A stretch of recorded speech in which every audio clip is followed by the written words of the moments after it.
I invite us to hear a reading from the Gospel of Matthew, chapter 2, verses 1 through 12. In the time of King Herod, after Jesus was born in Bethlehem of Judea, wise men from the east came to Jerusalem asking, "Where is the child who has been born King of the Jews? For we observed his star at its rising and have come to pay him homage." When King Herod heard this, he was frightened, and all Jerusalem with him. And calling together all the chief priests and scribes of the people, he inquired of them where the Messiah was to be born.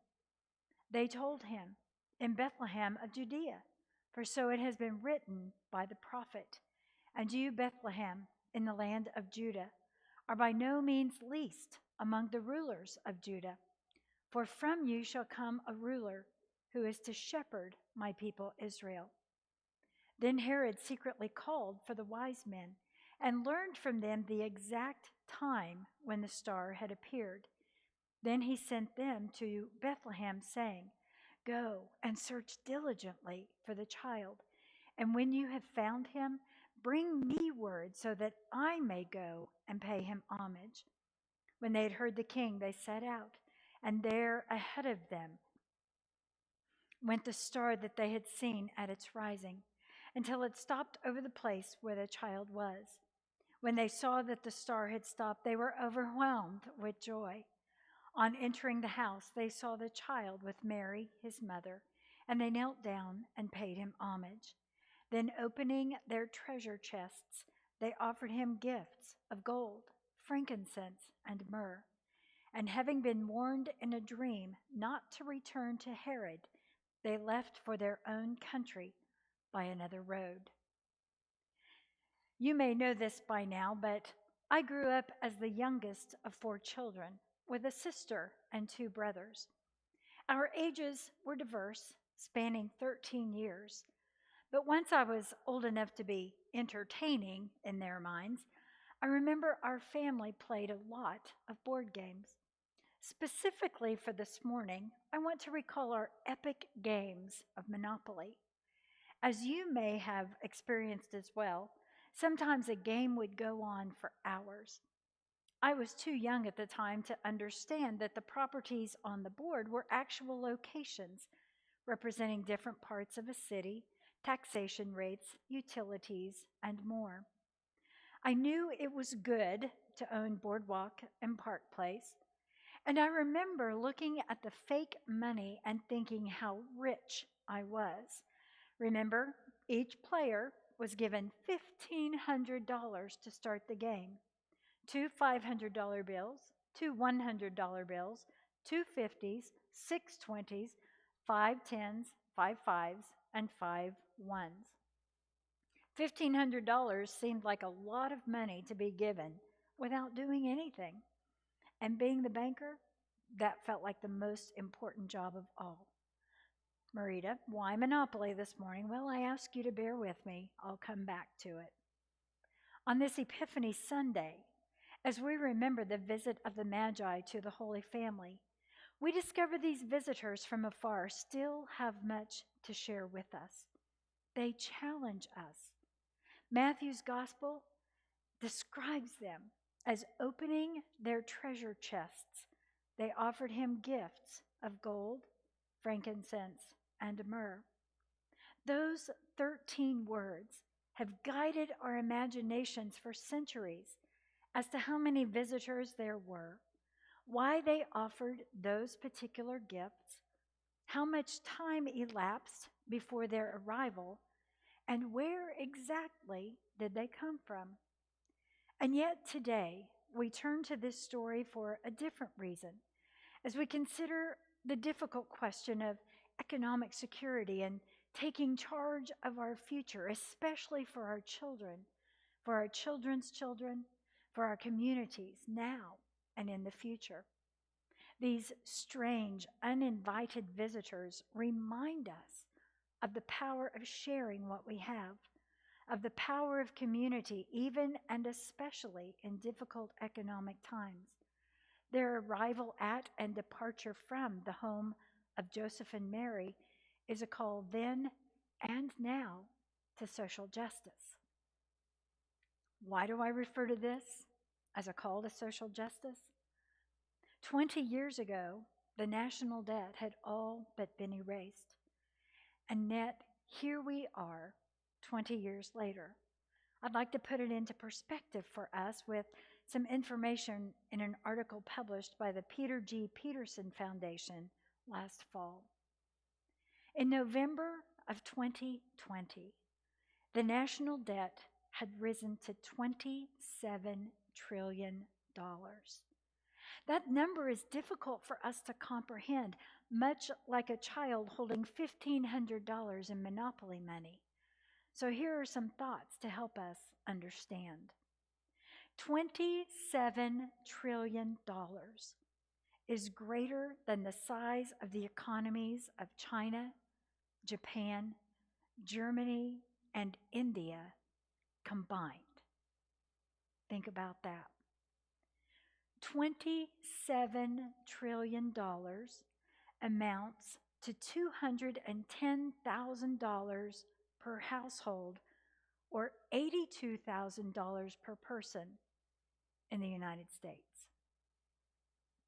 If every U.S. household contributed $1,000 a month toward paying down the national debt, it would take over 17 years. But we know that many households do not have that kind of disposable income, as many families live paycheck to paycheck. $27 trillion is enough to cover the cost of a 4-year degree for every graduating U.S. high school student for 66 years until the year 2086. Within 10 years, the federal government will spend more on interest payments than on research and development, infrastructure, and education combined. We spend nearly $1 billion per day on interest payments on that debt. Sound more like a classroom than a sanctuary?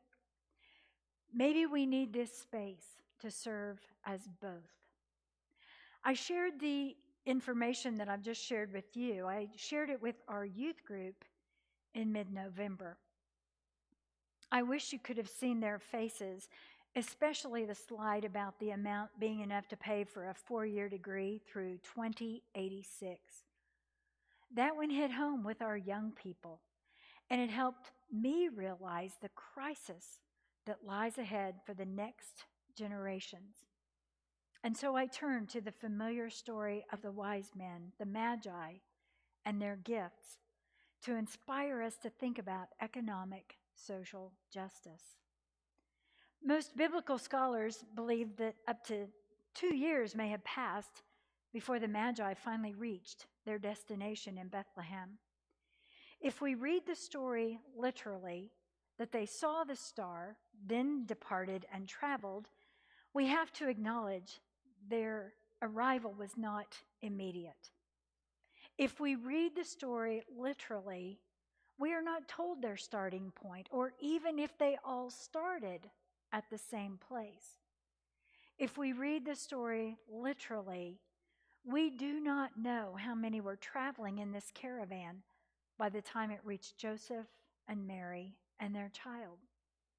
What we do know is in order to take on a journey of this magnitude, they had to be responsible with their resources. They exercised discipline. How can we know that? When they arrived, they reached into their treasure chests and they still had gifts to offer. It wasn't all gone. What would that journey look like today?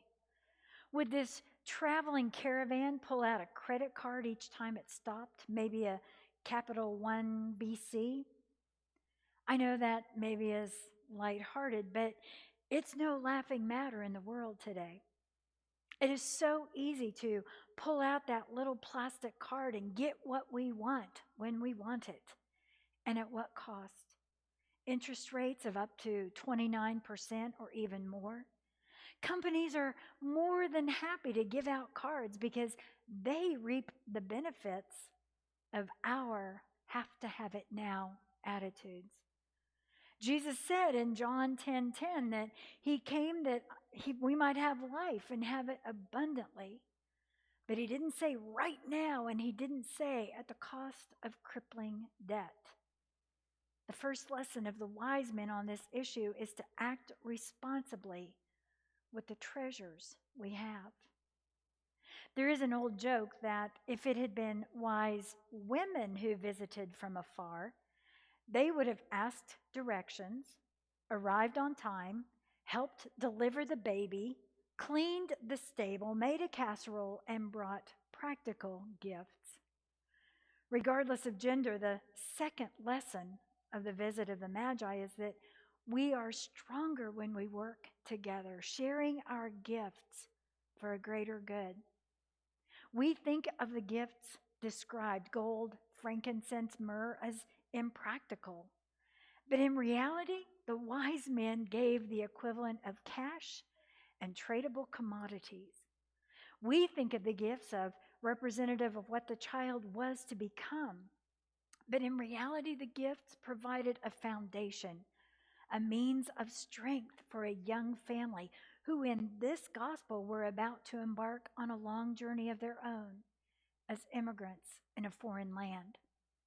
They had the ability through these gifts to be able to make that long trek and be away from home for a time. The second lesson of the wise men on this issue is that we need to look out for each other. The final lesson comes after the visit. Matthew 2:12 reads, "And having been warned in a dream not to return to Herod, they left for their own country by another road." We have seen that the Magi were responsible with what they had. We have considered their actions as being a way of looking out for someone else's interests. And finally, it is time for them to depart. Again, with a literal reading, we do not know how long they stayed.